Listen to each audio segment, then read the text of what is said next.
Good evening. Welcome everybody to our second webinar organized by Philosophical Education Journal. This is the second webinar that we organized this year. We've been organizing more webinars throughout last years. And the webinar's purpose is to present the volumes and individual articles, particular articles, which are submitted to these volumes. But before we will have the first presentation about the volume, the upcoming volume of our journal, I would like to say a few words about the journal itself. My name is Lvov-Warsaw. I am the managing editor of Philosophical Education Journal. We are working for a biannual journal that is 40 years old. This year it will have 40 years, 80 published volumes, and it is being published at the University of Warsaw at the Faculty of Philosophy. This is a double-blind peer-reviewed journal, which is in the registry of Polish Minister of Higher Education, is being recognized by the registry, and we publish both thematic and non-thematic volumes. All of them are available in open access on our website. And thanks to our digitalization work last years, we have also been able to publish those issues which have been, which are substantially older, which come from 80s or 90s. All of them are to be found in our archives on the website of our journal. And most recently, our volumes were about Lvov-Warsaw School. We published 2 volumes on Lvov-Warsaw School, which was the most important philosophical school in Polish history of philosophy, and also a volume on the ethics of artificial intelligence. So we published a lot of thematic issues, but also one non-thematic volume. So I can stop sharing the screen because this was just an illustration for the beginning of the webinar. And now we are conducting preparations to publish another volume, this time on strategies and methods of Thomas Aquinas. And this volume is in preparation. It will be published later this year, but already we have at least one article which has been successfully reviewed by the reviewers, has been accepted for publication and will be presented today by Father Alex Judson Yeung. But before that, we will have a presentation made by Dr. Marcin Trepczyński, who is the issue editor, one of the issue editors, as well as our chief editor of the journal. And Marcin will tell us a little more about the idea standing behind this call for papers, standing behind this very volume, maybe the history of the conference about strategies and methods of Thomas Aquinas. It was organized last year. So without further ado, dear Marcin, the floor is yours. Please tell us more about this volume. Thank you so much. I just need permission to share the screen. And before I will show you some slides, I would just tell you a few words about the idea of having that conference and this special volume. Many people know Thomas Aquinas as a great theologian and philosopher, but not many scholars are interested or were not interested enough in the methods he used and the methodological patterns we can find in his works. So we decided to focus on this particular topic, and we were very happy. I mean, me, myself, and my collaborators and great professors such as Harm Horis and Peter Roszak, we decided to focus on this topic, and we were very, very happy that many scholars from many countries all over the world accepted our invitation to come to Warsaw and take part in this special conference, of course, which was one of the events on the great anniversary of Thomas Aquinas. Let me just show those slides. I hope now we can see them. This is the main slide or banner of the conference, which was held at the University of Warsaw in May 28 to 30. And I would like also to present you our great speakers. So keynote speakers such as Constant Muse, Armin Horis, Eleanor Stamp, and Timothy Belama, as well as other great scholars from many countries, as you can see on this slide. Just a few pictures showing the debates during the conference with really great questions, great discussions. And I was particularly happy to see that we really joined many different perspectives, showing both those more methodological questions concerning Aquinas's works, as well as logic and also strategy, which was adopted by Thomas in different projects he carried out during his academic career.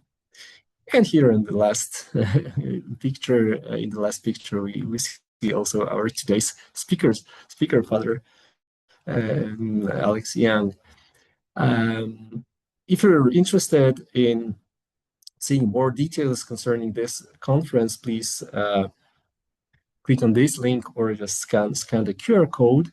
What I wanted also to mention is the Twinning Conference, which was held this year in April in Torun, which was also dedicated to Thomas Aquinas, but here we focused more on his commentary on the Gospel of Matthew.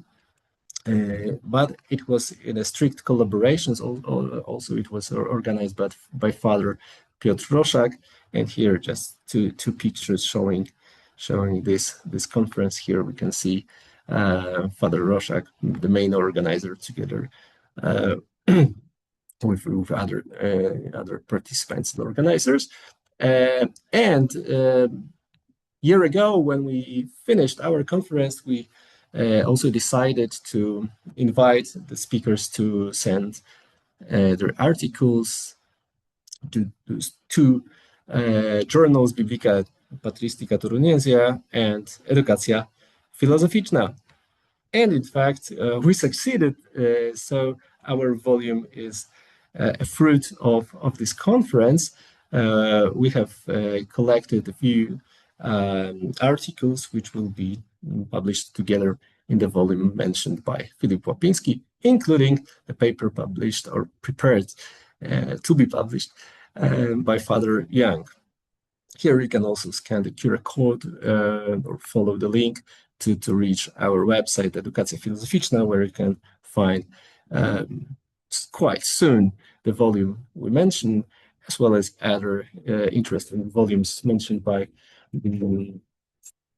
Philip. So thank you very much, and now maybe let's continue. Thank you very much. May I ask one additional question to complete the presentation of the volume? Oh, I should have asked it at the very beginning. So if the whole conference and the volume were about the strategies and methods of Thomas Aquinas, a person who is not acquainted with philosophy of this philosopher, of Thomas Aquinas, that person could ask, why researching this that much? What is so interesting about these strategies and methods? Of course, this is a very huge question, so it demands an exhaustive answer, but perhaps today we could just hear a very short, abbreviated answer to why is that worth researching? I would personally, if I may, I would give two answers. The first is very general, namely, when we see Thomas Aquinas at work, we see that every time he has some special tasks, he does it and tries to solve problems in an original way. So he doesn't just follow others, but decides what's the best way to reach the goal. And for this reason, we have also original methods or strategies. The second answer is, well, my personal answer.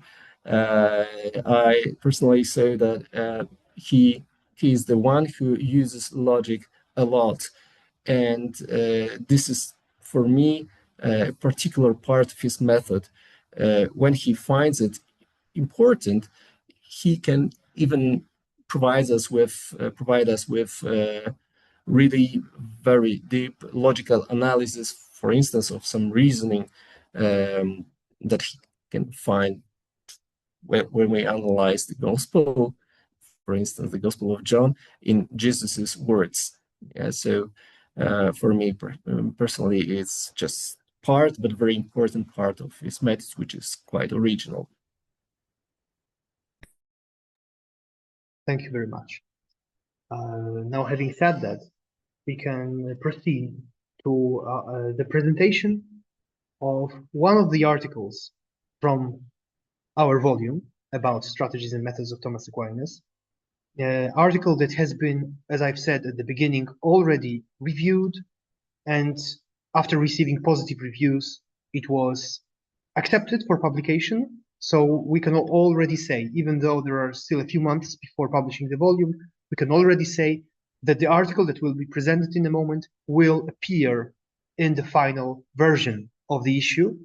And the article is entitled Aquinas' Metaphysical Use of the Metaphor of Distance, Proximity and Conjunction. It has been written by Father Alex Judson Yeung, and it will be presented by the author himself. So without further ado, Father Yeung, the floor is yours.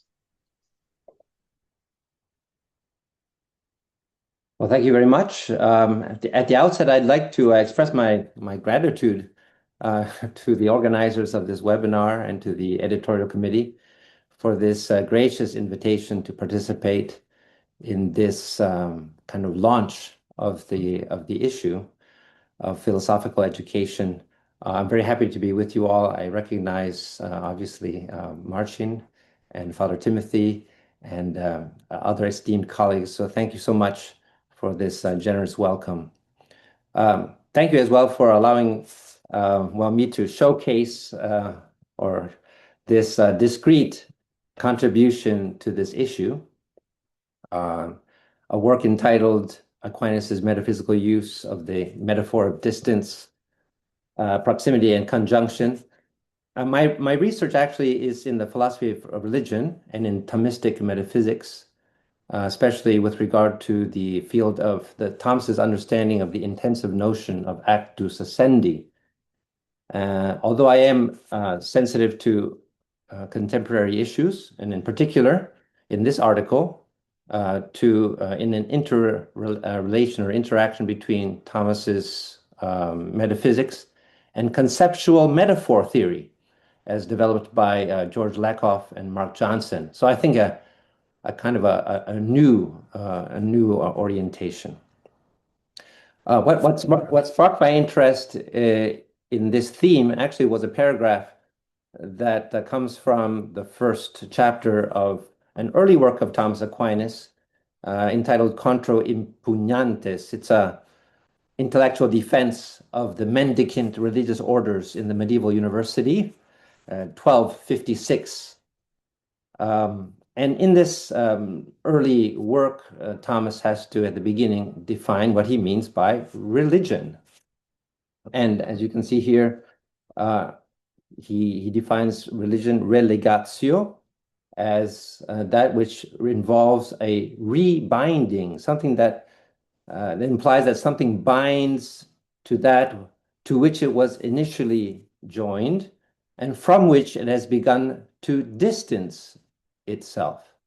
Since every creature exists or existed in God prius, before existing in itself, by creation it began in a certain way to distance itself from God according to its essence, secundum essentiam. So what catches my attention in this brief passage is the use of the metaphor of distance to explain a very deep metaphysical truth, and certainly in all of Thomas's opus, he will be using the metaphor of distance to exemplify metaphysical causality, participation, and many other things. I guess the interesting part of my research is to see in this metaphorical use not simply what Thomas himself would have called metaphor. He certainly has a doctrine of metaphor, but what contemporary conceptual metaphor theory refers to entailments. The entailments, which are semantic associations of the conceptual structure of a metaphor, and perhaps Thomas, whether he was aware of it or not aware of it, I think certainly he is applying that kind of metaphor in his use of distance in understanding metaphysical things.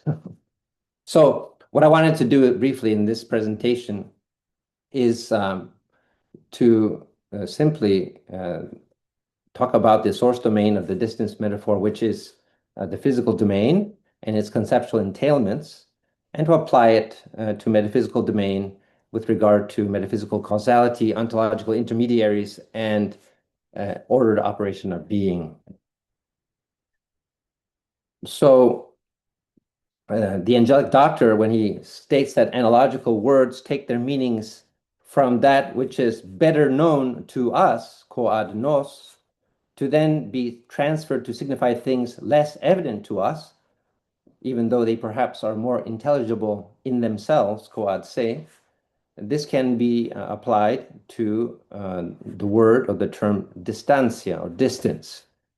The term most properly refers to a spatial reality. Thomas cites Aristotle's Metaphysics, asserting that the notion of distance, or the name of distance, nomen distantia, has been transferred from things that are separated according to place to then signify all other kinds of contrariety or difference. So it's in this spatial context that distance signifies a kind of a measure of local motion. So in fact, physical motion takes its quantity from the distance between two terminuses, 2 points. Aquinas here agrees with Aristotle in his physics, and Aristotle's physics, on the direct proportion of between distance and local motion. The greater the distance, the greater the movement, and vice versa. And here's where we introduce entailments. So the entailments firstly of the relation of distance and motion to force, or virtus. So from the point of view of the starting point, or the starting terminus, an object that does not move itself has to receive a force from a motor, from a mover. And there is a direct proportion between the virtus of the mover and the distance to be traveled between the two terminuses. Now, this virtus generally is not constant throughout the movement and is directly proportional to the proximity to the source. For, as Thomas says, the virtus of a mover acts on what is distant only through what is closer. Now, according to Aristotle's physics, force is inseparable from substance, and therefore the objects that are being moved locally must be in constant contact with the substance of the physical subject of the force. If you remember Aristotle trying to explain how an arrow moves through the air, once separated from an archer's bow, he has to propose the existence of a fluid medium between the bow and the moving arrow, which is the air, along with a complex explanation of how the force is transferred from the bow to the medium, to the air, and constantly from the air to the arrow. So the idea here is the entailment of conjunction of force with a moving thing seems to also imply an entailment of the existence of a medium for action over distance.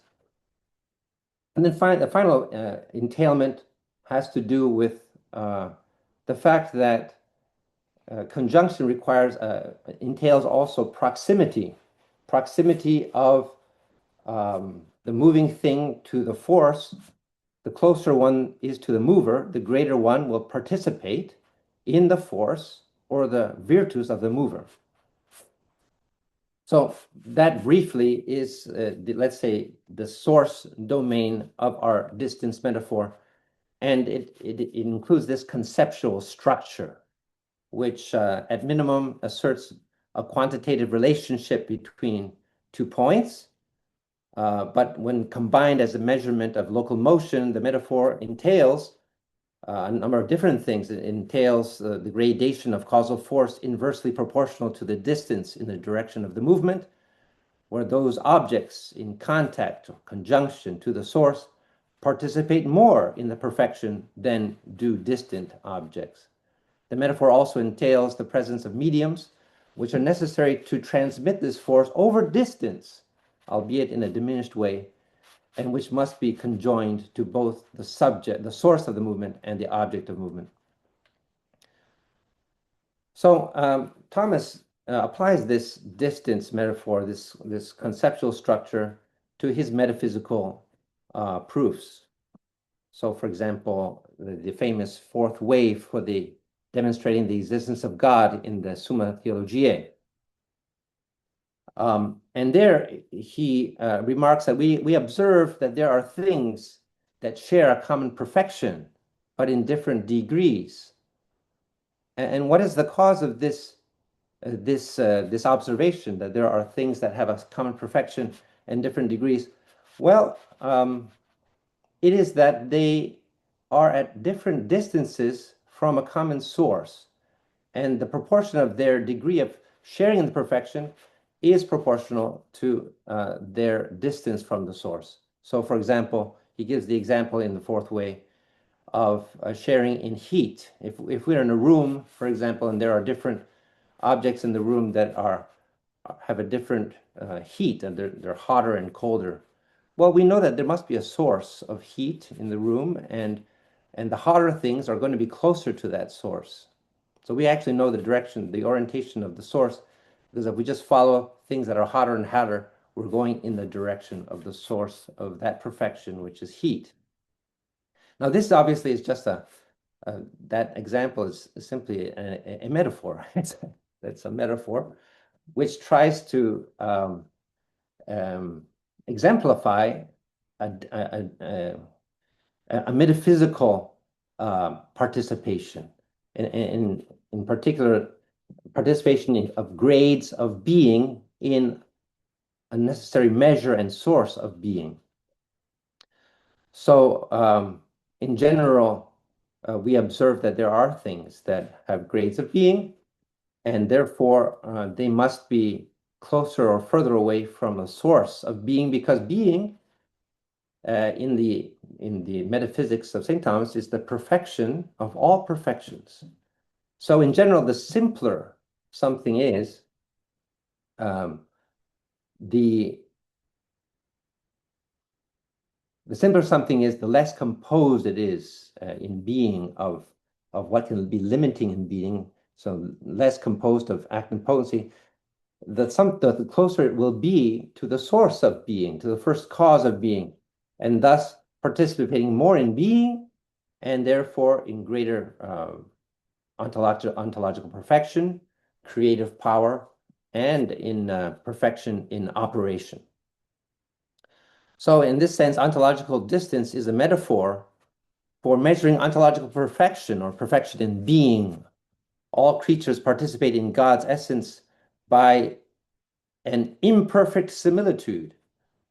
Ontological distance, then, is a metaphor that speaks specifically to exemplar causality and to creatures' participation in being. Those creatures that are more ontologically close to God, to being itself, have essences that participate more in being, and since the power of creature is related to essence, creatures closer to perfect being or being itself have a more perfect way of operating. So if this conceptual structure of the distance metaphor is to hold, then it should not also be surprising that it will take into account entailments for example, with regard to mediums in the line of efficient causality. And so we should not be surprised, although certainly God is free to create what he wants, we should not be surprised that God would, in his wisdom, create ontological intermediaries, that would connect God or the creatures among themselves, and to have some way of explaining how God is connected to creatures.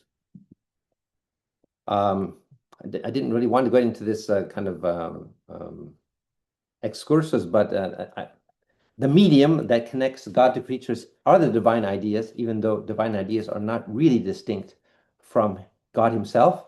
But there is an order among the divine ideas, and therefore there's a certain order among the creatures that God wills to create. Okay, and therefore there is a kind of a hierarchy of efficient causality in the order of created being. Okay, that efficient causality therefore is ordered.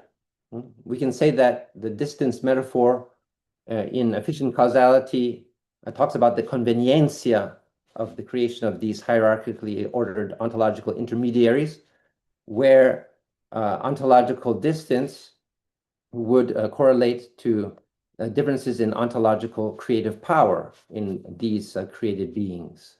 This created power is a participated efficiency, which in fact can be seen as a kind of applicatio of less perfect creatures to their ends by more perfect creatures, and of all creatures by God. Here as well, and I put here the pseudo-Dionysian adage, the highest of the lower level touches the lowest of the higher level, because in this kind of entailment of the conceptual metaphor of distance, there should be conjunction among these ontological intermediaries. For example, human being is one of these ontological bridges between the material order, so it touches the material order through sensation and a corporeal body, but at the same time it is the lower of the intellectual order, so it touches as well the higher spiritual order. Now, if that is the case for efficient causality, then we also see as a kind of flip side of the efficient causality this ordered operational distance, ordered ends. Everything returns to God, but it returns to God in an ordered and, you could say, mediated way. So we kind of discover quasi-mediums in the line of all a return of all creatures to God.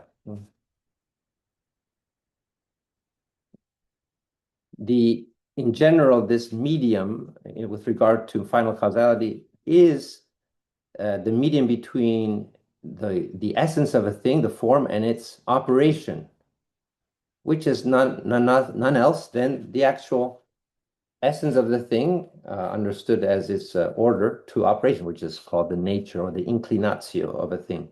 And certainly for superior intelligent creatures themselves, angels, this nature, this essence, is a superior type of participation in the free, intelligent, and immanent operation of God himself.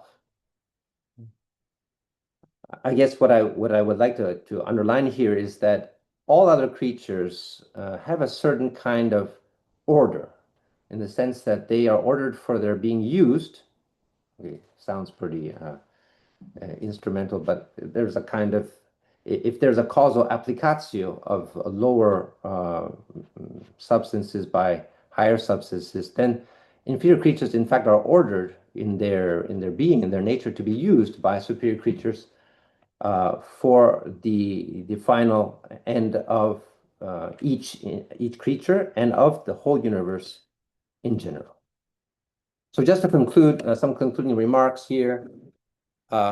Creation, ontological distance, should not be thought of as an instantiation of metaphysical evil.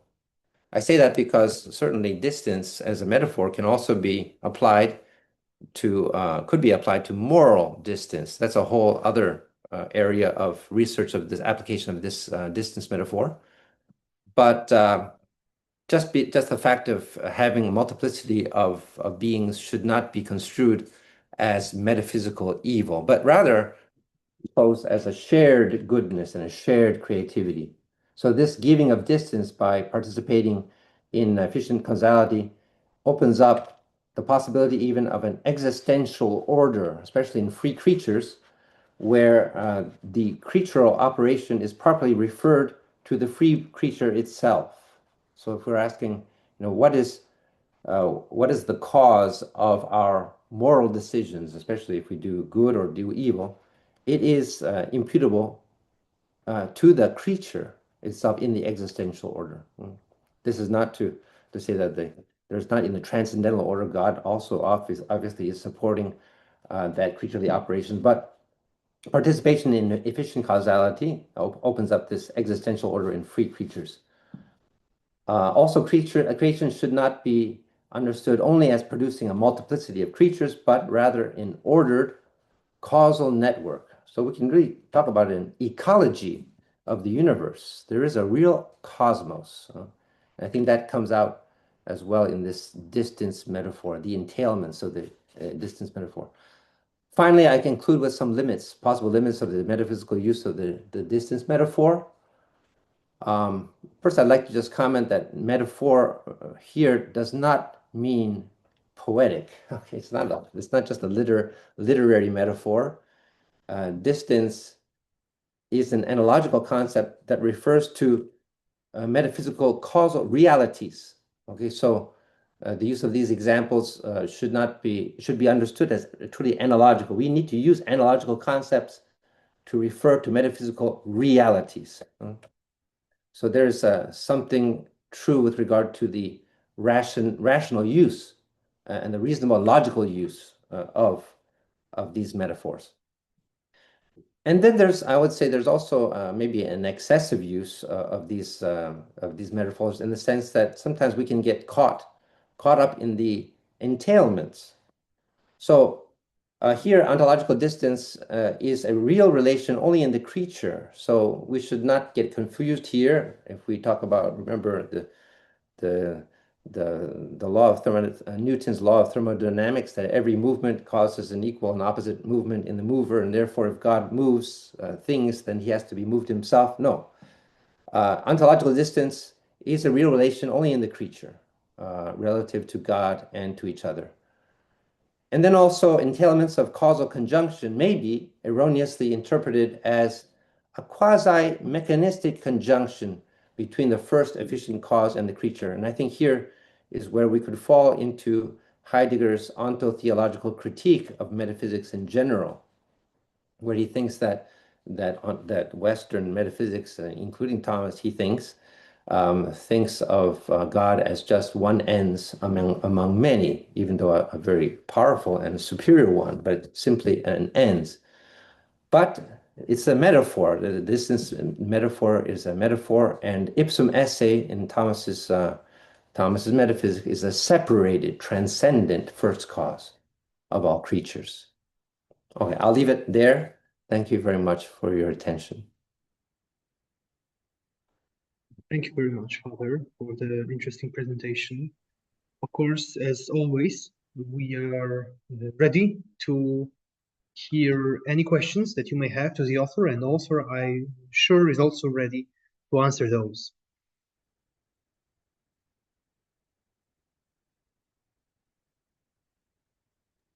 Yes, Father Belama, please. And Father hello. Belama, you just need to turn on your microphone. Yeah.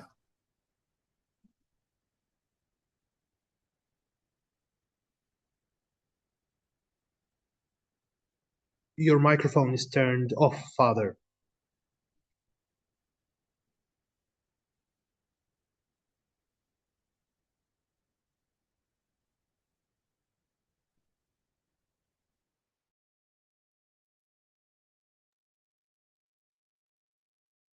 Well, now it's on, but we cannot hear you.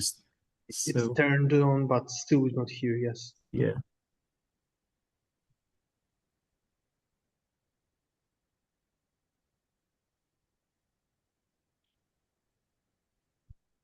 Still the same.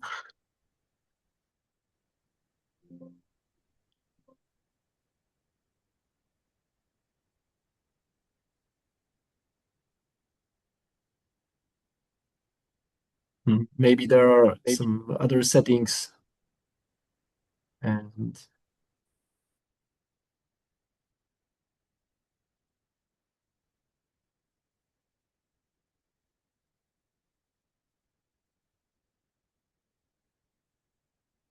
well, still we cannot hear you, unfortunately.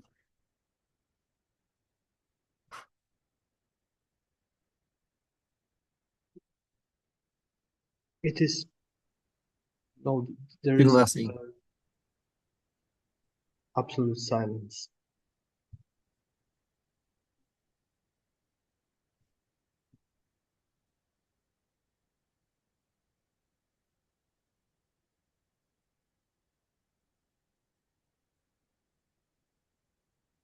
Maybe in the meantime, I would like, okay, yes.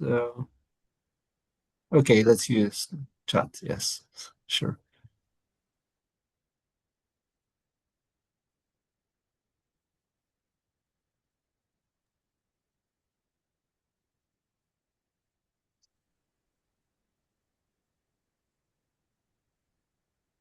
So, Father, you can either write a question by chat, or in the right lower corner of the PC, usually there is an option to modify the settings of sound, the setting of the speaker, the microphone, and perhaps you can change the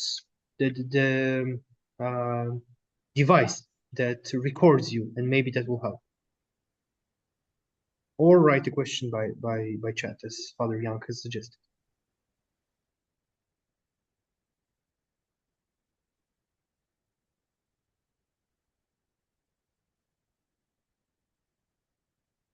So maybe in the meantime, I would like to ask a short question about the originality of the metaphor and using this metaphor by Aquinas, because we can suspect that he is inspired by well, some Neoplatonic thinkers, as well as Aristotle himself, because the fourth way, actually, quite often called a Platonic one, is in fact inspired by Aristotle. So yeah, the question is how could you assess this strategy to use such a metaphor, or to see that he seems to use the metaphor of distance in metaphysics? Yes, so thanks, Marcin. First of all, perhaps I would make a comment that thanks to one of the reviewers, anonymous, of course. I don't, but I did go back and see to try to find out if there was there any evidence that Saint Thomas was aware of these entailments with regard to conceptual metaphor theory, and I did find some evidence in in in uh, in some of Aquinas's writings, where he talks about those concepts that kind of surround a notion that are also brought into analogies. So it was very interesting that Thomas himself understands that when you use a word like distance or whatever word, any kind of metaphorical word, you are bringing into the discussion a number of entailments that you bring from the source domain. Now, obviously, it's not a full-blown conceptual metaphor theory, right? But as you say, the fourth way, I've always find it challenging, because the fourth way, which I believe is the most metaphysical way for proving that Thomas's existence, God's existence, uh, because precisely it talks about participation in being, And it requires a number of different principles. The first is that active being in all things that are is the perfection of all things. And therefore, if you find it graded, therefore you need a source of that being, which is both the measure and the cause. So, but the curious thing about the fourth way is that the example he uses is an example that seems to not do not conclude in a separated, transcendent cause, because he talks about heat. So he says that things that are hotter, magis et minus, there must be a source of heat, per se. But that per se source, in some texts of St. Thomas, he talks about maybe separated whiteness or separated light and other things like of that sort. But is there a separated heat? Is there a heat in itself? Let's say. Well, I mean, with modern physics, we would probably say no, right? But whether or not we need to agree with that kind of a cosmology, I think the fact that it's just a metaphor. It's a metaphor which, when applied to being, does require a transcendent and separated cause. So the first being, because being is the perfection of all perfections, there would be nothing, heat, quantity, essence. There would be nothing if there was not active being. And if active being is found in graded potentials, graded levels, there must be a measure, and that measure must be the source. In other words, the efficient cause of each one of the participants.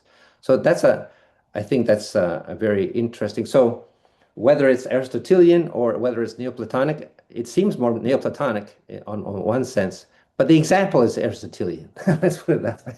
Okay, so that's an interesting thing. Whereas, as I comment later on in the article, he has different versions of the fourth way. There's a version in the commentary on the prologue of St. John, which does not use the distance metaphor. It only talks in terms of participation and being.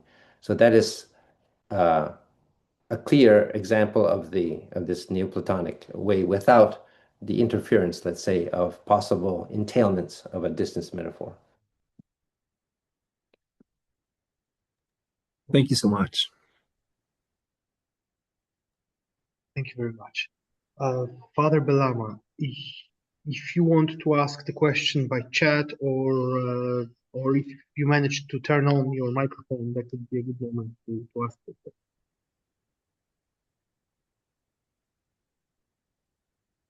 But it seems we do not hear you.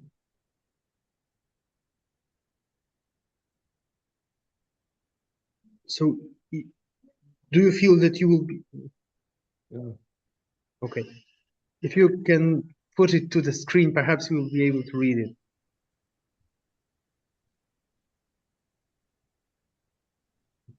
Okay, I see that since creation is not a motion for Aquinas, it involves no terminus a quo. How does Aquinas qualify or delimit this metaphor when discussing creation? Oh, nice. Thank you, Father. Yes, so one of my reviewers did point out to me, and I totally agree, that you can use distance with regard to creation in two ways. One is that you have to say that there's an infinite distance between God and creatures, and any creature, infinite. But that's precisely because of the transcendent nature of causality between the first cause and any participating cause. It's a separated cause. It's like an infinite distance. At the same time, St. Thomas loves to talk about creatures that are closer and further away from God. So and sometimes he even says that some are closer and further away from nothing. But he's choosing them all analogically. And basically, those analogies are only made sensible if you understand that he's using it in an analogical way, talking about degrees of participation.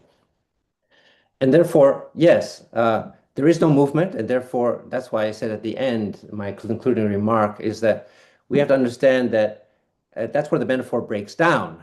Okay, metaphor breaks down. It's force without movement. So it's real on the part of the relation of creation is real on the part of the creature, in terms of graded perfections and so on and so forth. There's no distinction in God because the divine ideas are not distinct in God. They are all God. So it's a relation of reason, these different ontological degrees in God, and yet on the part of the creature, it's a real relation of ontological distance, and therefore also a real relation with regard to their finality and their ordered finality towards God in an ordered way. That would be my short answer. Thank you, Father Timothy. I'm sure you could rip to shreds my paper, and I would have loved to hear that, but Thank you very much for the questions and the answers. If there are no more questions, then we will slowly come to the end of the webinar. Just at the very end, allow me to say that this will be not the last webinar that we will organize this year. As I've suggested earlier, we will have another webinar with other authors whose articles they are still under peer review, and those that will succeed will be presented in the second or third webinar this year, second webinar about the issue on Thomas Aquinas, and that webinar will be organized probably around September, because we do not want to organize it in the middle of the summer, in the middle of vacation, but as the new academic year will be slowly approaching and the volume will be closer being finished, we will organize another webinar with other authors from the article, but the general topic, strategies and methods of Thomas Aquinas, will remain the same. So, of course, thank you very much to our author, Father Yeung, as well as to Dr. Trepczyński for introducing the issue in general and the specific article. Thank you very much. And we are all looking forward to finishing the volume in the next few months and seeing the article in print, as well as published in open access on our website. Thank you also for your participation, Father Belema and Mr. Cichocki, and also other participants that were present here, including Professor Skardowska. And we hope to see you again in September. Thank you very much. Thank you so much. Just one last announcement. Blessings to all. Thank you very much. Thank you very much. Just one last announcement. The recording of the webinar will be published in the first half of July. So not long after this webinar has commenced. So I will also inform all the participants able to be accessed. Thank you. Thank you again, Father Yeung, and have a good day. Thank you so much.